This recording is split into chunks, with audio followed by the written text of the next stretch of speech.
अस्सलामुअलैकुम। Programme live with Jami में आपको खुशामदीद कहता हूँ। मेरा नाम ज़िशान बशीर है। इस प्रोग्राम के मुस्तकिल मेज़बान अजमल जामी साहब तबीयत की नासाजी की बिना पर आज हाजिर नहीं हो सके और ये ज़िम्मेदारी मुझ नाचीज़ को सौंपी गई है।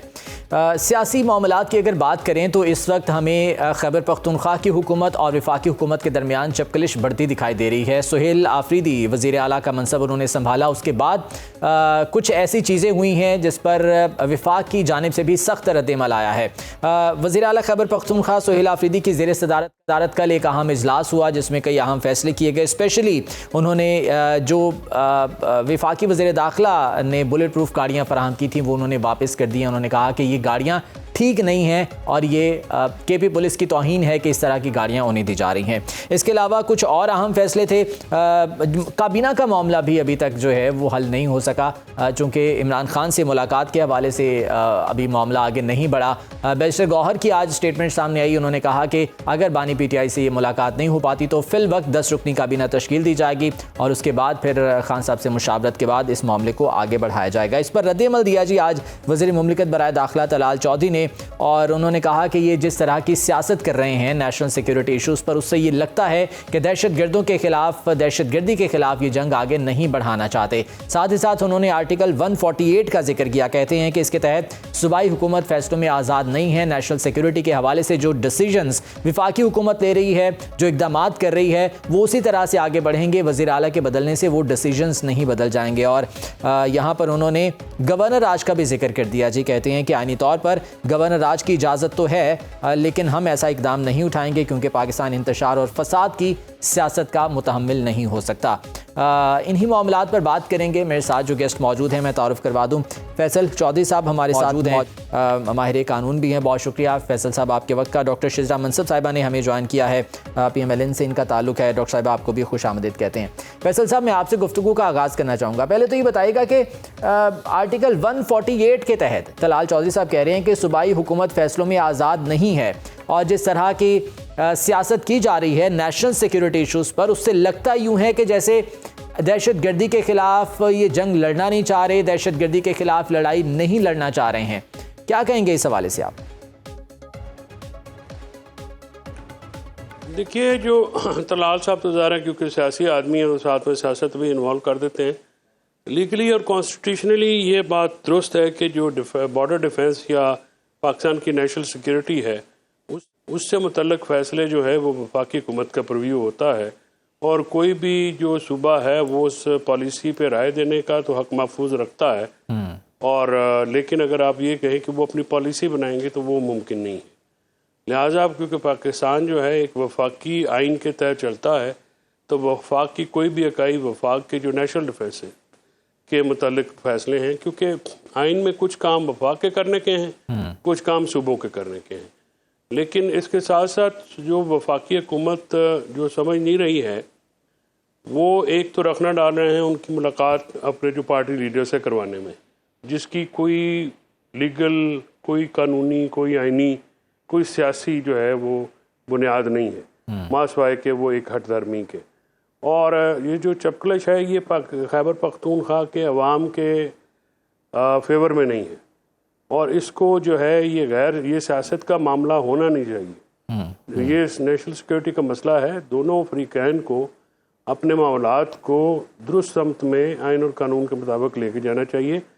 सुहेल खान अफरीदी साहब जो हैं वो एक वज़ीर आला हैं, अब वो उस मनसब पे हैं।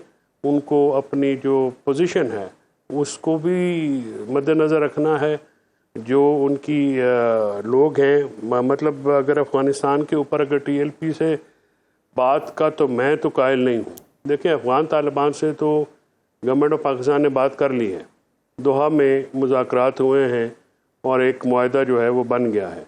अब उस में TTP से अगर कोई कहे कि मुज़ाकरात करें तो ये तो इम्पॉसिबल बात है। ये तो बात किसी तौर पे भी एडवोकेट नहीं की जा सकती, किसी तौर पे भी डिफेंड नहीं किया जा सकता। लेकिन वफाकी हुकूमत जब तालिबान से बात हो गई है और वो वहाँ पे एंगेज हो गए उनके साथ, तो फिर ये कहना कि आप वहाँ पे इंटेलिजेंस बेस्ड ऑपरेशंस को रोकेंगे वो तो मुमकिन नहीं हो सकेगा। वज़ीर आला समेत पूरी KP की जो है वो लोग भी आ जाएँ, तो वो KP के जो कैबिनेट है वो भी आ जाए। एक अच्छा फैसला ज़रूर हुआ है पिछले जो मीटिंग में कि आप कोर कमांडर और आईजी को बनाएं और वो सेंसिटाइज करें तमाम मेंबरान असम्बली को कि जी आपके ये मामला जो है सिक्योरिटी का वो इस तरह से आई थिंक उसमें कोई हर्ज नहीं है। डॉक्टर शिजरा मंसूर साहिबा, ये बताइएगा कि सुहेल आफरीदी साहब की जानिब से ये कहा गया कि जी वफाकी हुकूमत की कुछ गलत पॉलिसियाँ हैं जिसकी वजह से सूबे में ये दहशतगर्दी वापस आई है। क्या वजह है कि इस तरह के जो इल्ज़ामात हैं वो हम वफाकी हुकूमत की जानिब से भी देखते हैं और जवाब में सूबाई हुकूमत भी इस तरह की चीज़ें जो है वो कर रही है, हालांकि ये ऐसा मामला नहीं है कि सियासत का मुतहम्मिल हो सके मुल्क इस पर। बहुत शुक्रिया।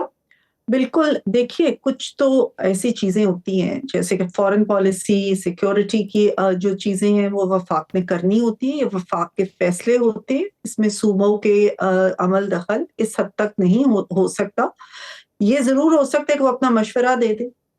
तो इमरान खान का इन आफरीदी साहब को चीफ मिनिस्टर लगाने का मकसद ही ये था कि ये वफाक के साथ एक जंग का सा माहौल पैदा कर लें। ये ही मकसद था और यही मकसद पूरा हुआ। ये साहब जो हैं सीएम बनने से पहले जो इनके बयानात थे, जिस किस्म का इनका रवैया था, जिस किस्म की ये बातें करते थे, जिस किस्म का जारहाना इनका एटीट्यूड था, वही उन्होंने जारी रखा चीफ मिनिस्टर बनने के बाद भी। और ये उनको नहीं समझ आई कि ये अब एक आईनी ओहदा हो गया और एक पूरे सूबे की जो भागदौड़ है वो उनके हाथ में है और ये सूबा वो जो इस वक्त दहशतगर्दी की लपेट में है। और हमें ये भी पता है कि ये दहशतगर्दी स्टेट स्पॉन्सर्ड है इंडिया की तरफ से। इंडिया जब से मई में उनके दांत खट्टे हुए हैं, वो बार बार कह रहे हैं कि हम बदला लेंगे, हम अपना ऑपरेशन जारी रखेंगे। और उन्होंने अफगानिस्तान की सॉइल का इस्तेमाल किया। और एक्चुअली तो इनकी गवर्नमेंट में ये फैसले हुए थे जब इमरान खान आए थे, उससे पहले रद्दुल फसाद और ज़रबुल अज़्ब के नतीजे में ये दहशतगर्दी हमारे मुल्क से खत्म हो चुकी थी। लेकिन ये जब आए तो इन्होंने अफगानिस्तान से उन्हीं दहशतगर्दों को बगैर सरेंडर किए वापस लाने का फैसला किया, उनको वापस यहाँ पे बुलाया, उनको यहाँ पे आबाद किया, उनको रीग्रुप होने और रीस्ट्रेंथन होने का मौका दिया। और इनके जो प्रेसिडेंट थे उन्होंने जेलों के भी दरवाजे खोले और उन्होंने कहा, हुक्म दिया कि जेलों से भी टेररिस्ट को आजाद। अब उन ही लोगों को ये मौका मिला कि उन्होंने अपने आप को दोबारा से एक इस पोजीशन में लाए और उन्होंने यही दहशतगर्दी शुरू कर दी। वो उसके बाद डेफिनेटली हमने देखा कि हालात जो है वो ख़राब हुए। लेकिन डॉक्टर साहबा, एक जो गिला सामने आ रहा है सूबाई हुकूमत की, ये कह रहे हैं कि यहाँ पर इंटेलिजेंस बेस्ड ऑपरेशंस तो हो रहे हैं, कार्रवाइयाँ हो रही हैं, लेकिन वॉर ऑन टेरर्स के जो फंड्स हैं उन समेत आईनी हुकूक नहीं दिए जा रहे सूबे को, और इसी वजह से जो अमन अमान की सूरत हाल है वो मजीद खराबी की तरफ जा रही है। देखिए, कहने को तो कई बातें कह सकते हैं, सियासी तौर पे इनके कई ऐसे हो सकते हैं बयानात, लेकिन हकीकत के ऊपर क्या मबनी है? कौन से हकूक हैं जो इनको नहीं मिले? कौन सी ऐसी चीज है जो इनको नहीं मिली? देखिए, केपी पाकिस्तान का हिस्सा है और पाकिस्तान की हर खारजा पॉलिसी और हर सिक्योरिटी पॉलिसी जो है वो तमाम सूबों के लिए उतनी ही अहम है। और केपी को हमेशा पाकिस्तान की वफाकी हुकूमत हो, पाकिस्तान के सिक्योरिटी इदारे हों, एक बहुत हमारा फ्रंटलाइन और इम्पोर्टेंट सूबा है और कोई ऐसी चीज नहीं है जो उसको, बल्कि उन्होंने शुरुआत उन्होंने की। प्राइम मिनिस्टर साहब ने उनको फोन किया, मुबारकबाद दी और उनको उनकी तरफ से एक अच्छा जेस्चर था। लेकिन जिस वक्त प्राइम मिनिस्टर साहब ने बहुत अहम मीटिंग की तो वो उसमें तशरीफ नहीं लेके आए। उन्होंने अपने लीडर, अपने जो सो कॉल्ड उनके हैं बानी, उन्हीं का जो मौकफ है, जैसे वो जिस वक्त होते थे इक्तदार में तो वो किसी के साथ बातचीत नहीं करना चाहते और जब ऑपोजिशन में थे तभी भी नहीं करना चाहते, वही तरीका इन्होंने अपनाया। ये उस इम्पोर्टेंट मीटिंग में भी नहीं आए अगर इनको सही, यकीनन जो यहाँ पर वो मामला था नेशनल सिक्योरिटी के पर जो इजलास होना था उसमें आना था सुहेल आफरीदी साहब को, ये डेफिनेटली उनकी जानिब से जो है वो ऐसा नहीं होना चाहिए था। फैसल साहब ये फरमाइएगा कि ये आईनी हुकूक की अभी जो मैंने बात की है कि ये गिला हमेशा हमने देखा है, अली अमीन गंडापुर थे वो भी ये कहते थे कि हक नहीं दिया जा रहा सूबे को, अभी सुहेल आफरीदी साहब भी यही कह रहे हैं कि जी आईनी हुकूक नहीं मिल रहे। डॉक्टर साहबा ये कह रही हैं कि कौन सी ऐसी चीज़ है जो नहीं मिली, आईनी हुकूक तमाम सूबे को जो है वो उनके मिल रहे हैं। आप क्या समझते हैं कि क्या ये गिला जायज़ है सूबे की जानिब से? सूबा क्या पूरे पाकिस्तान में आईनी हकूक नहीं मिले। वह जो इलेक्टेड गवर्नमेंट थी उसको इन्होंने फॉर्म 47 की हुकूमत के ज़रिए रिप्लेस किया और बीबी समेत सारे इनकी पार्टी उसकी बेनिफिशरी है। कौन सा आईनी हक जो है मुल्क में इस वक्त अवेलेबल है लोगों को? क्या लोग उठाए नहीं जा रहे? क्या उनकी अदलिया बात सुन रही है? क्या इंतज़ामिया उनकी बात सुन रही है? क्या CCD में पंजाब में बंदे उठा के मारे नहीं जा रहे जिनका कोई जो है कोई ट्रायल नहीं हो रहा, कोई मामलात नहीं हो रहे? सूबे के आपने खैबर पख्तूनख्वा के जो वाजिबात हैं वो आज तक अदा नहीं हुए हैं। अपना बेशतर बार ये मुतालबा किया गया है जो सूबे के आईनी हकूक़ जो है, जिस तरह से वज़ीर-ए-आला का इलेक्शन रोका गया, जिस तरह से इन्होंने वहाँ पे गीदड़ भपकियाँ दी, जिस तरह से धमकियाँ दी, क्या वो आईनी वो क्या सियासी अखलाकियात आइन के म्यार के मुताबिक था? और कैसी अजीबो गरीब मतलब प्रोपेगेंडा है जिसकी ना बुनियाद है, ना कोई बात कहते हुए सुनता है, व्हाट्सएप पे मैसेज आ जाता आगे कर देते हैं। सदर पाकिस्तान किन कानून के तहत अपने जो है जेलों के दरवाजे खोल सकते हैं? यानी एक वो बात जिसका सिरे से वजूद नहीं है और जिसका इंडिपेंडेंट लोग इनकार कर चुके हैं। हम इमरान खान की हुकूमत में कभी भी कोई बंदा नहीं आया। हाँ, PDM की हुकूमत में इनकी तरफ से बंदे आए तो वो एक अलग बात है। तो अभी भी जो है वो ये उनको वापस क्यों नहीं भेज सके 3 साल में? असल मसला ये है ज़ीशान साहब कि सुहेल आफरीदी तो इनकी एक वैसे इन्होंने छेड़ बना ली है, उसको तो पता नहीं क्यों घबराए हुए हैं। असल मसला ये है कि मईशत पाकिस्तान की दिगरगू है। किसान, ताजर, मजदूर, सफ़ेद पोश सारे लोग इस वक्त रोटी से तंग हैं। और इस वक्त जिस तरह से KP जो है वो अमन व अमान के लिहाज से बलूचिस्तान और KP फ्रंट लाइन स्टेट्स और KP में बहुत नुकसान है। अब आप ये कह रहे हैं कि जी ऑपरेशन करें नेशनल सिक्योरिटी का ये मतलब नहीं होता कि आप किसी सूबे की इकाई को अपनी राय देने का हक ही न दें। उनका पूरा हक है कि वो राय दें और वहाँ पे जाके उनको कायल करें कि देखें इससे जो आप ऑपरेशंस कर रहे हैं उनको किस तरह से कॉम्प्रिहेंसिव बनाया जा सकता है। लोगों की शमूलियत के बगैर जो है वो ऑपरेशंस कामयाब नहीं होंगे। और ये इन्होंने कहा कि दहशत गर्दी ख़त्म हो गई थी, APS का सानिया किस हुकूमत के दौर में हुआ था?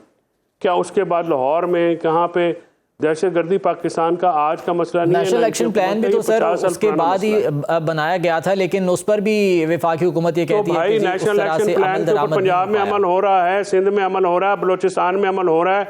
KP को टारगेट क्यों किया जाता है? आप मुझे ये बताएं ना कि आपने ये जो बाकी 3 सूबे उसमें क्या जो नेशनल एक्शन प्लान है सिर्फ KP की जिम्मेदारी थी? बाकियों ने क्या किया? और वो जो लोग हैं जिनको ये कह रहे हैं वो तो इनके सफ़ों में बैठे हुए हैं। परवेज़ खटक साहब है, महमूद खान साहब है, पूछे ना उनसे, वो तो इनके इत्तेहादी हैं, इनके हवारी हैं आजकल कि उन्होंने क्या किया है। गुजारिश ये है कि आप इसको लिसानी बुनियाद पर तकसीम कर रहे हैं, वफाकी हुकूमत इसको जो है इलाकाई बुनियाद पर तकसीम कर रही है। मैं बार बार ये कह रहा हूँ कि ना इनकी तरफ से ये करना KP के अवाम के लिए सूदमंद है, ना अगर वहाँ से कोई पार्टी कर रही है तो उसके लिए सूदमंद है।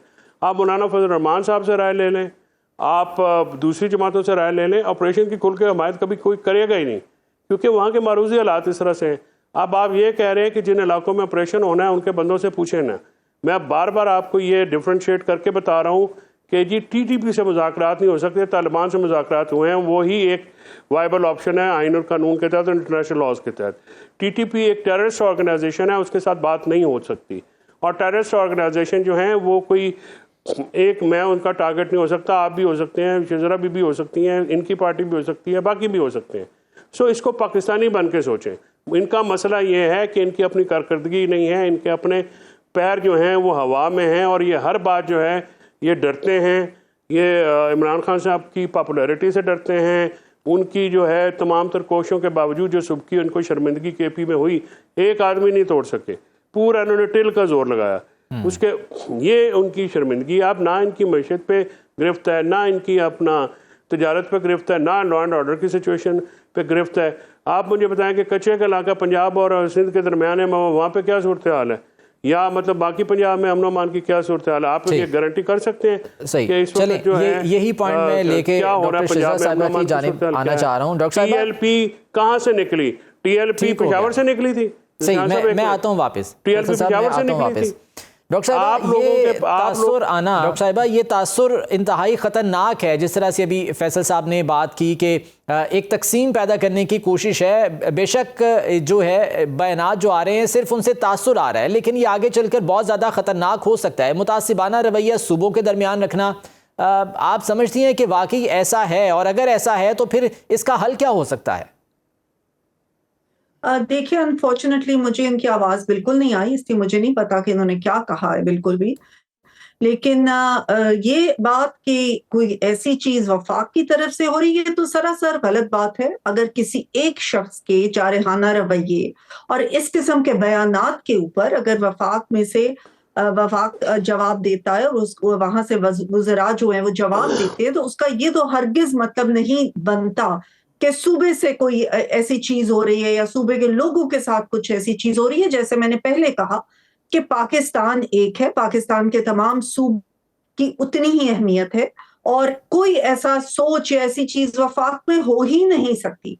और लेकिन अगर इस तरह का चीफ मिनिस्टर बनाया जाए जिसको कि इंस्ट्रक्शंस दी जाएं कि तुम वफाक के साथ टकराव करो, जो कि पहले गंडापुर को भी यही इंस्ट्रक्शंस थी। उनको कई दफा कहा गया कि वफाक के ऊपर चढ़ाई करो, वफाक के ऊपर, और उन्होंने की भी, उन्होंने करने की कोशिश भी की। दूसरे सूबों के साथ भी उन्होंने कोशिश की। पंजाब में उन्होंने किस तरह धावा बोला और वो किस तरीके के बयानात देते थे।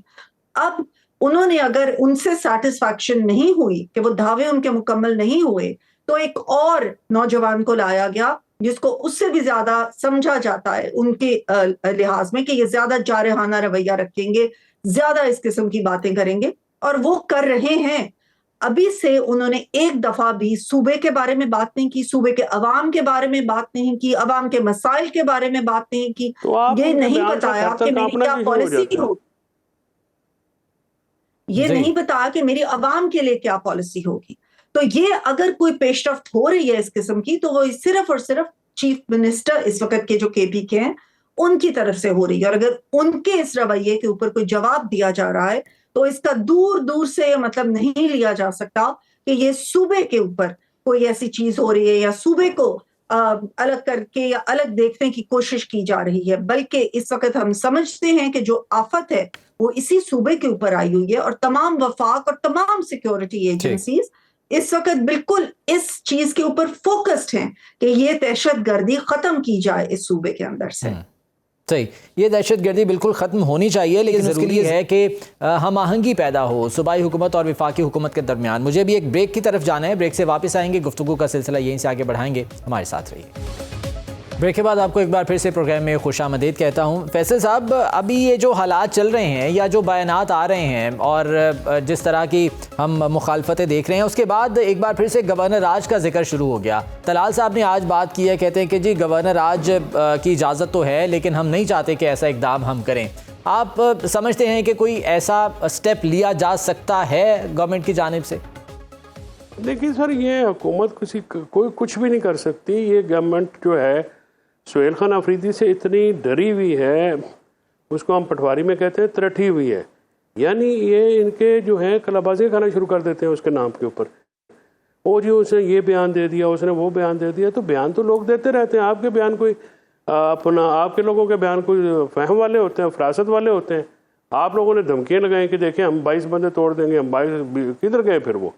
ये एवं रोज़ाना एक अपनी कारकर्दगी से तवज्जो उठाने के लिए, अपनी नालायकियों से तवज्जो उठाने के लिए, अपने नाकामियों से तवज्जो उठाने के लिए ये जो है रोज़ाना ड्रामा लगाते हैं।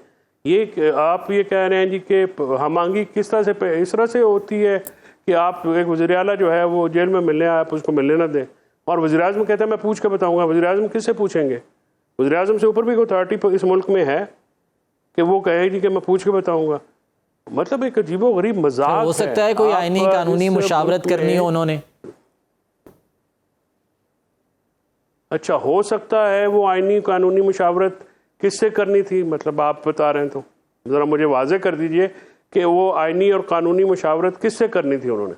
ऑब्वियसली जो कानूनदान होते हैं, जो कानूनी मशवरा दे सकते हैं, उन्हीं के साथ करेंगे ना वो। मसलन ज़ीशान साहब देखें, ये आप सिर्फ सवाल पूछें, लेट शजरा साहब डिफेंड देम।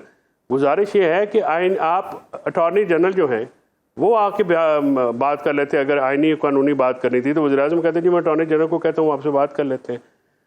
इनकी जो रिट है, इनकी अथॉरिटी कोई नहीं है।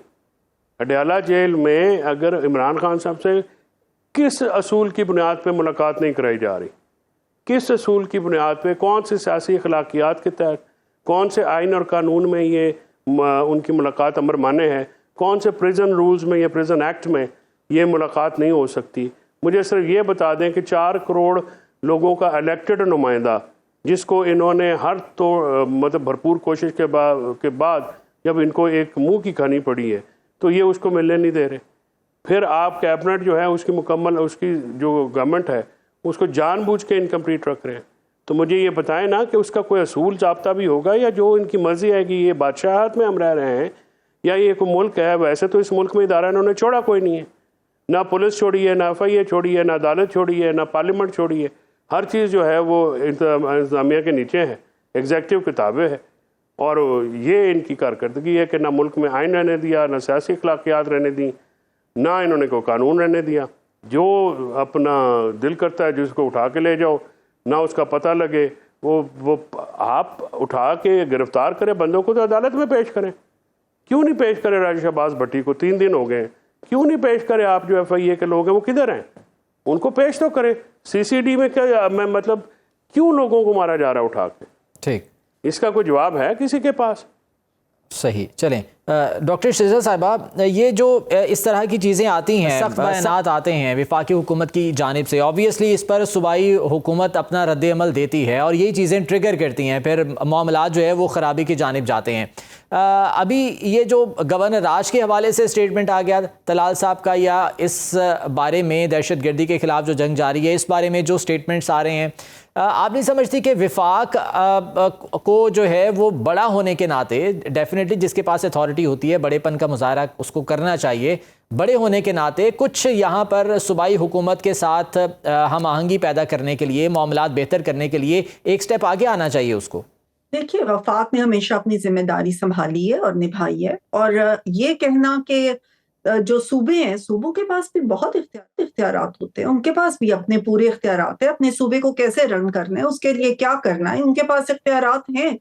और ये दोनों फरीक जब मिलेंगे तो फिर ही कोई बनेगा ना ऐसा सिलसिला। अब मैंने पहले भी कहा कि एक बहुत इंपॉर्टेंट मीटिंग जो प्राइम मिनिस्टर साहब ने बुलाई और उससे पहले उन्होंने टेलीफोन करके मुबारकबाद दी, तो ये बहुत अच्छा एक उन्होंने बताया कि हम आपको जो है अपने साथ मिला के आपसे मशवरा करके एक चीज को आगे लेके जाना चाहते हैं। तो वो नहीं आए कि मुझे इमरान खान के साथ अभी तक मीटिंग का मौका नहीं मिला और मैं इंस्ट्रक्शंस नहीं ले सका। ये चीफ मिनिस्टर को जेब नहीं देती बात, वो मिल लेते, उनकी कल परसों किसी वक्त हो ही जानी थी मुलाकात।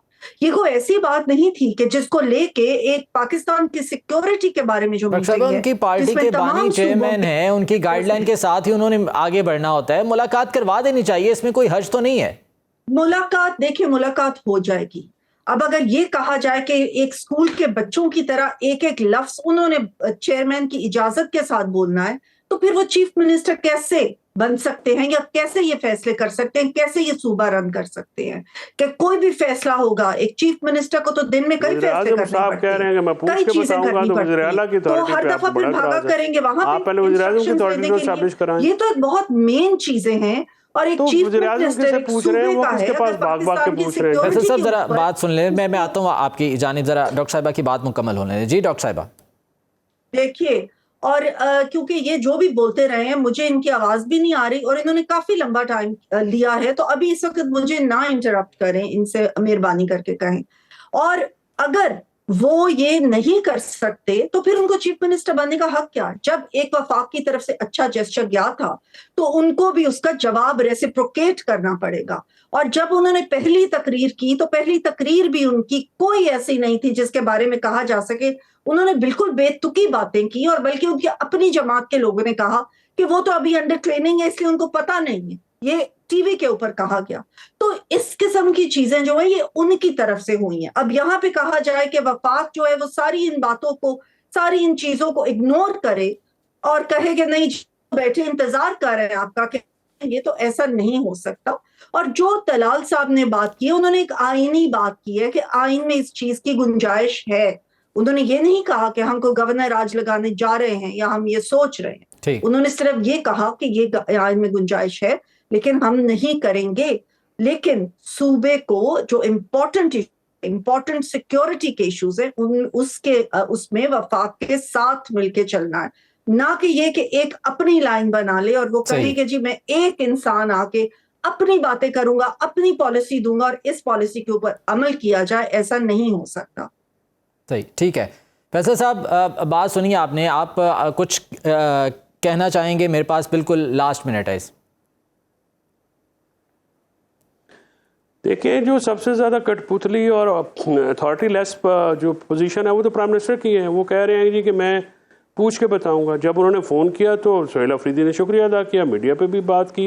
यही रेसिप्रोकेट करना ना, ये फ़िरौनियत के जो लहजे हैं ये बदलने पड़ेंगे। देखिए, अगर आप साथ लेके चलना चाहते हैं तो फिर आपको ये जो आप तख्ते ताउस पे बैठे हैं उससे नीचे आइए और जमहूरी असूलों के ऊपर बात कीजिए। अगर आप ये साथ लेकर चलना होगा तो इन बयानात को देखना और अपना जो है वो डेफिनेटली दोनों जानिब से बिहेवियर को थोड़ा सा नरम करना होगा, तभी मामलात बेहतरी की जानिब जाएंगे। बहुत शुक्रिया। फैसल चौधरी साहब हमारे साथ मौजूद थे, डॉक्टर शिजरा मंसर साहिबा हमारे साथ मौजूद थे और इस बारे में बात कर रहे थे। नाज़रीन, अभी एक ब्रेक लेते हैं, ब्रेक से वापस आएंगे, प्रोग्राम का सिलसिला आगे बढ़ाएंगे। मेरे साथ रहिए। ब्रेक के बाद आपको एक बार फिर से प्रोग्राम में खुशामदीद कहते हैं। पाकिस्तान और अफगानिस्तान के दरमियान जंग बंदी और उसके बाद कतर में होने वाला माहिदा, ख्वाजा आसिफ साहब का इस हवाले से एक स्टेटमेंट सामने आया है और उन्होंने कहा है कि दोहा में अफगान तालिबान के साथ होने वाला माहिदा खुफिया रहेगा। और इसके साथ साथ कुछ और चीज़ें जो उनकी जानिब से बताई गई, कहते हैं कि जी इस माहिदे का इन्हिसार सिर्फ एक शिक पर है, उस पर ये डिपेंडेंट है। अगर तो इस माहिदे की पासदारी की जाती रही तो जंग बंदी रहेगी, अदरवाइज़ ये इसकी खिलाफ वर्जी समझी जाएगी। और इस बारे में उन्होंने कुछ और चीज़ें भी जो डिस्कस की, उनमें एक बताया गया कि पनाह गुज़ीनों की वापसी इसमें शामिल है, TTP की सरपरस्ती को ख़त्म करना और सीज़ फायर ये इसमें शामिल है। लेकिन इस माहिदे के हवाले से अब खासे खदशात भी ज़ाहिर किए जा रहे हैं कि इसमें जो है वो कुछ ऐसी चीज़ें मुमकिना तौर पर शामिल हो सकती हैं जो जिसके ये खदशात पैदा कर रही हैं कि ये माहिदा शायद कायम नहीं रह सकता। क्या अफ़गान तालिबान रजीम जो है वो इस माहिदे की पासदारी करेगी या नहीं करेगी? दूसरी जानिब हम देखें कि तोरखम पे, चमन पे अब हालात जो है वो मामूल के मुताबिक आना शुरू हो गए हैं। ट्रांजिट ट्रेड दोबारा से शुरू हो रही है और जो तोरखम पॉइंट है वो भी दोबारा से खोला जा रहा है। बाबे दोस्ती के हवाले से भी ये बताया गया कि वहाँ पर भी जो जुज़वी तौर पर एक साइड से उन्होंने वो उसको तबाह किया था, अब उसको दोबारा से बहाल करने की कोशिश की जा रही है। इन्हीं तमाम तर मामलात पर बात करने के लिए हमारे साथ मौजूद है जी डॉक्टर कमर चीमा साहब, माहिर बैनुल अक़वामी उमूर हैं। डॉक्टर साहब खुशामदीद कहते हैं आपको प्रोग्राम में। सबसे पहले तो ये बताइएगा कि ये जो माहिदा हुआ है अफ़गान तालिबान रजीम के साथ, दोहा में ये जो मुज़ाकरात हुए और उसके बाद माहिदा तय पाया, कुछ खदशात इस हवाले से सामने आए और इवन के यहाँ तक कहा गया कि ये माहिदा कायम नहीं रहेगा। क्या समझते हैं ऐसी कौन सी चीज़ें हैं जिसके बायस इन रिजर्वेशंस का या इन खदशात का इजहार किया जा रहा है? बहुत शुक्रिया। देखिए, पहली बात तो ये है कि क्योंकि माजी का जो इनका बिहेवियर है अफगान तालिबान का, वो इस तरह का है कि जिसमें इन्होंने पिछले 4 सालों में ऑलमोस्ट अफगान तालिबान ने TTP और बाकी जो दहशतगर्द ग्रुप्स हैं उनके हवाले से कोई इफेक्टिव काम नहीं किया, पहली बात। दूसरी बात इसमें अहम यह है कि विद इन अफगानिस्तान जो डिफरेंट ये पावर कॉरिडोर्स के अंदर, जैसे मुल्ला यकूब हैं जो कि मुल्ला उमर के बेटे हैं, उनका भी एक पावर स्ट्रगल है शेख हैबतुल्लाह खुनजादा के दरमियान, और वो एक पैरेलल पावर स्ट्रक्चर जो है वो रखते हैं और वो समझते हैं कि मैं जितना हार्डलाइनर के तौर पे सामने आऊंगा, जितनी प्रोवोकेटिव स्टेटमेंट्स दूंगा, जितना ज्यादा मैं पाकिस्तान पे एक हार्ड लाइन लूंगा, तो मुझे अफगानिस्तान के अंदर एक हीरो के तौर पे तस्वर किया जाएगा। और वो ये भी समझते हैं कि मुल्ला उमर के बेटे होने के नाते ये मेरे पास ये सब कुछ होना चाहिए। तो वो अपने आप को एक डिफैक्टो लीडर जो है वो एस्टैब्लिश करवाना चाहते हैं। अब हमारे पास जो ये सब कुछ है, हमने अपने जो ब्रदरली इस्लामिक कंट्रीज हैं, कतर और जो तुर्की है, उनकी सिंसेरिटी और उनकी कहने पे ये ट्रस्ट किया है अफगान तालिबान के ऊपर। अदरवाइज पाकिस्तान ने एक जो स्ट्रेटेजिक पेशेंस दिखाया है पिछले 4 साल में, मैं नहीं समझता कि अब मजीद कोई गुंजाइश इस हवाले से है। कोई सब्र नहीं दिखाया जा सकता, क्योंकि पाकिस्तान ने क्या 1 पॉइंट एजेंडा है, और वो एक ही एजेंडा है कि दहशतगर्द ग्रुप जो है वो अफगानिस्तान की सरजमीन इस्तेमाल नहीं करेंगे। इस हवाले से हमें हर तरह की जो एश्योरेंस है वो दी जाए। तो मैं समझता हूँ ये कुछ ऐसे अवामिल हैं जिनकी बिना पे खदशा ये है कि शायद ये एग्रीमेंट ना चले। हाँ, लेकिन अफगान तालिबान को इस दफा सिर्फ पाकिस्तान को जवाबदेह नहीं होना पड़ेगा, कतर और तुर्की को भी जवाब देना पड़ेगा। ठीक है। अच्छा, ये जो कहा जाता है कि अफगान हुकूमत में ग्रुपिंग है, धड़ेबंदी है, ये किस हद तक जो है वो दुरुस्त है? क्या ये इस मामले पर असरअंदाज हो सकती है? और इस तमाम तर सूरत हाल में हक्कानी का रोल क्या है आपके ख्याल में? देखिए, मैं समझता हूँ कि धड़े तो हैं, काबुल है, कंधार है, पख्तिका है। अब प्रॉब्लम ये है कि अफगान तालिबान ने बेसिकली अपनी central authority, even Islamic state जैसे ग्रुप और अलकायदा भी मौजूद है, अफगान तालिबान ने अपनी जो सेंट्रल अथॉरिटी है उसको वो समझते हैं कि हमारे साथ कोई लड़ाई ना करे, कोई झगड़ा ना करे, उसे चैलेंज ना करे, तो उन्होंने अपनी पावर को आउटसोर्स कर दिया है, डिवॉल्व कर दिया है। उन्होंने मुख्तलिफ धड़ों को पावर दे दी है। इस खित्ते में अगर इस्लामिक स्टेट बैठी हुई है तो बस आराम से बैठे रहे, हम आपको कुछ नहीं कहते। पख्तिका के अंदर अगर टीटीपी मौजूद है और वो वहां से बैठ के पाकिस्तान पे हमले कर रही है तो हम आपको कुछ नहीं कहते। कंधार के अंदर अगर कहीं पे हकानीज हैं या बाकी जो ग्रोह हैं, तो मेरा ख्याल है कि वो एक ये जो पावर स्ट्रगल है ये it is not going to go away, और ये ग्रुप्स रहेंगे। अफगान तालिबान इस वक्त लड़ने की पोजीशन में नहीं है। वो सिर्फ इतना चाहते हैं कि काबुल के अंदर हम बैठे हैं, हमारी अथॉरिटी कोई चैलेंज ना करे, बाकी जो जिधर है वो जैसे मर्जी काम करता रहे। मैं समझता हूँ ये हमारे लिए खतरनाक है, बिकॉज हमने तो बात काबुल से करनी है, हमने बात कंधार या पख्तिका या किसी और से तो नहीं करनी।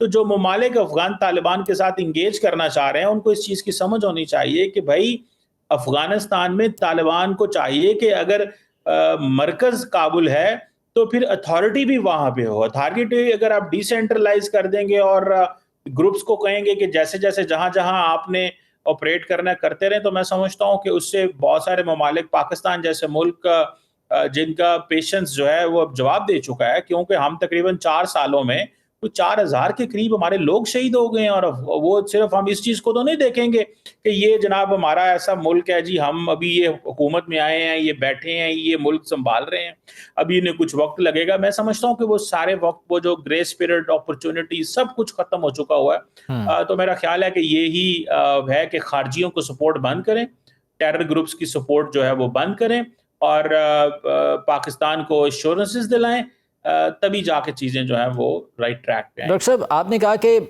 बेहतर तरीके से वो जानते हैं कि वो लड़ाई नहीं है, और जो अस्करी कुव्वत है पाकिस्तान की वो भी दुनिया पर आया है।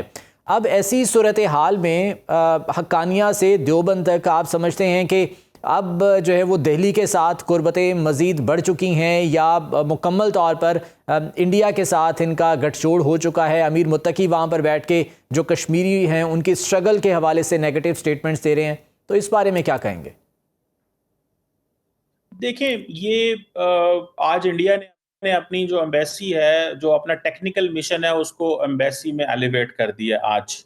देखिए, हमें कोई टेक्निकली कोई प्रॉब्लम नहीं है, हमें कोई मसला नहीं है कि इंडिया और तालिबान के ताल्लुकात में, दोनों इंडिपेंडेंट ममालिक हैं, जो मर्जी ताल्लुक रखें। लेकिन हमारी तो सिर्फ जो चंद गुजारिशात हैं वो इतनी हैं कि अफगान सरजमीन को हमारे खिलाफ इस्तेमाल नहीं होनी चाहिए। और इंडिया की जब प्रेजेंस आएगी, इंडिया कहेगा जी हम ह्यूमैनिटेरियन असिस्टेंस देंगे, हम आपको टेक्निकल सपोर्ट देंगे, हम आपकी हेल्प करना चाहते हैं ताकि आप जो है वो अपनी ज़िंदगियां बेहतर करें। आप देखें ना, जो 46 मिलियन के करीब आबादी में से अगर 22-23 मिलियन लोग जो हैं वो वहाँ पे मेल न्यूट्रिशन का शिकार हैं, वो they are facing hunger in Afghanistan. तो अफगानिस्तान को ये चाहिए कि जो लोग आपके पास मौजूद हैं उनके साथ गेम्स ना खेलें, उन लोगों की इकोनॉमी के बेहतर करने के लिए, उनकी हेल्थ बेहतर करने के लिए काम करें, लोगों से, ममालिक से इकोनॉमिक रिलेशन बिल्ड करें, ना कि ममालिक के ऊपर जत्थों को हावी कर दें। सो उनको चाहिए दुनिया के हर मुल्क के साथ मिलकर काम करें, अपनी इकोनॉमी बेहतर करें और अपने आप को ट्रांसफॉर्म करें कि अब वो दहशतगर्द ग्रुप नहीं रहे, अब वो उनके पास एक मुल्क है। तो अगर वो इंडिया से ताल्लुक रखना चाहते हैं तो जरूर रखें, लेकिन इंडिया को ये अलाउ ना करें इन रिटर्न, अगर वो आपको कोई पैसे दे रहे हैं, आपकी सपोर्ट कर रहे हैं, ह्यूमैनिटेरियन असिस्टेंस या डेवलपमेंट या कैपेसिटी बिल्डिंग में काम कर रहे हैं, तो उसके रिटर्न में पाकिस्तान के खिलाफ एक पूरे महाज खुल जाए। सिर्फ पाकिस्तान की इतनी डिमांड है, और जो मैं समझता हूँ बड़ी जेन्युइन लेजिटिमेट डिमांड है। और अफगानिस्तान एक जो जिस तरह उन्होंने अपनी पावर आउटसोर्स की हुई है, क्योंकि कहीं पे अलकायदा ताकतवर है, कहीं पे टीटीपी ताकतवर है, कहीं पे हकानीज ताकतवर है, कहीं पे और ग्रोथ ताकतवर है, इस तरह तो भारत को बहुत स्पेस मिलेगी कि वो कहीं ना कहीं पे अपनी मर्जी के ग्रुप्स ढूंढ लेगा और प्लेयर्स ढूंढ लेगा जिनसे वो अपने फायदे उठा सकता है। तो हमारा सिर्फ इतना इंटरेस्ट है, बाकी इंडिया और अफगान तालिबान के ताल्लुकात तो होने चाहिए, दो इंडिपेंडेंट सॉवरेन मुल्क। अच्छा, इकोनॉमी बेहतर करने के लिए ऑब्वियसली ट्रेड पे बहुत ज़्यादा डिपेंडेंट है। अब अगर और अफ़गानिस्तान की जो ट्रेड है वो थ्रू पाकिस्तान हो रही है। अब ये गुज़िश्ता दिनों जब हालात ख़राब थे, ये जंग चल रही थी, तो तमाम बॉर्डर पॉइंट्स, क्रॉसिंग पॉइंट्स बंद थे और ट्रांजिट ट्रेड भी रुकी हुई थी। अगर ये ट्रेड मुस्तकिल तौर पर बंद होती है तो आप समझते हैं कि अफ़गानिस्तान सर्वाइव कर पाएगा? देखें ये आज मैं देख रहा था कि इवन ईरान और अफगानिस्तान का बॉर्डर भी बंद था, सिस्तान बलोचिस्तान प्रोविंस पे, वो भी खुला है क्योंकि इनके कोई मसले मसाइल चल रहे थे। सो हमें सिर्फ एक चीज देखनी है। देखिए लाखों की तादाद में अफगानिस्तान के अंदर से पाकिस्तान से लोग अफगानिस्तान जा रहे हैं। माल न्यूट्रिशन का मैंने जिक्र किया है। वर्ल्ड फूड प्रोग्राम कह रहा है कि वहां पे हंगर जो है वो एक बड़ा प्रॉब्लम बनी है। खाना आपके पास नहीं है, बहुत सारी चीजें आप पाकिस्तान से इंपोर्ट करते हैं, आप इलीगल स्मगलिंग और इन चीजों पे आप लोग सरवाइव करते हैं, तो आप ये पावर गेम्स क्यों खेलते हैं? तो ये मैं समझता हूं कि ये अफगान तालिबान अनपॉपुलर होंगे, और ये जो पाकिस्तान ने स्ट्राइक्स की थी दहशतगर्द ग्रुपों के ऊपर अफगानिस्तान के अंदर, ये तालिबान रजीम की क्रेडिबिलिटी, उनकी एक्सेप्टेंस, उनकी लेजिटिमेसी के ऊपर क्वेश्चन मार्क था। इसी वजह से ये कतर के पास भागे हैं कि ये सारा बंद करवाएं, वरना उनके लोग अपने खिलाफ ही उठ खड़े होंगे कि कब तक हम ये बर्दाश्त करेंगे कि एक तरफ आपका ना हमारी इकोनॉमी बेहतर हो सकी है, दूसरी तरफ हमारे बहुत सारे लाखों लोग अफगानिस्तान से पाकिस्तान से अफगानिस्तान पहुंच रहे हैं, जिनके पास ना फूड होगी, ना शेल्टर होगा, ना कारोबार होगा, तो वो आगे ही वहां पे बहुत ज्यादा बर्डन है, उनकी आगे अनएम्प्लॉयमेंट है अफगानिस्तान के अंदर। तो बेसिकली तालिबान भागे हैं कतर के पास ताकि ये सोसाइटियल क्राइसिस जो जन्म ले रहा है उसको इमीडिएटली मैनेज करें। तो मेरा ख्याल है ये वो चीज है जिसको उन्होंने को लॉन्ग टर्म देखना होगा, ना कि उसको शॉर्ट टर्म। इतनी बड़ी आबादी को आपकी दुनिया से डिस्कनेक्टेड है, लोग आपको रिकग्नाइज अभी नहीं कर रहे, तो मैं समझता हूँ कि ऑब्वियसली बहुत सी मुश्किलात हैं। डॉक्टर साहब, ये जो अभी फॉलो अप इजलास होना है टर्की में, और उसमें भी इस मुआहदे को फाइनलाइज किया जाएगा, उससे कितनी उम्मीदें हैं? कितना स्ट्रेंथन आप समझते हैं कि ये मामला हो सकता है और मजीद बेहतरी की तरफ मामला जा सकते हैं?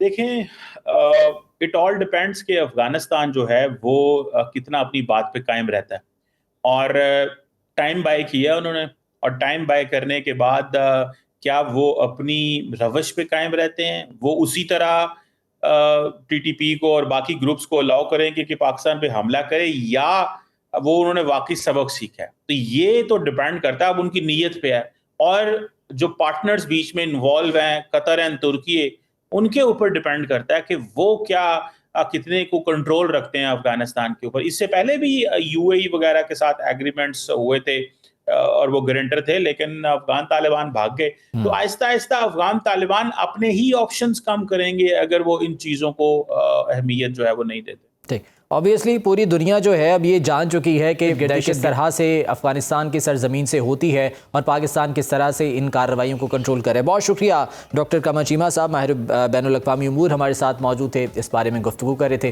नाज़रीन, आज के प्रोग्राम से इतना ही, मुझे इजाज़त दीजिए, अल्लाह ने के बाद।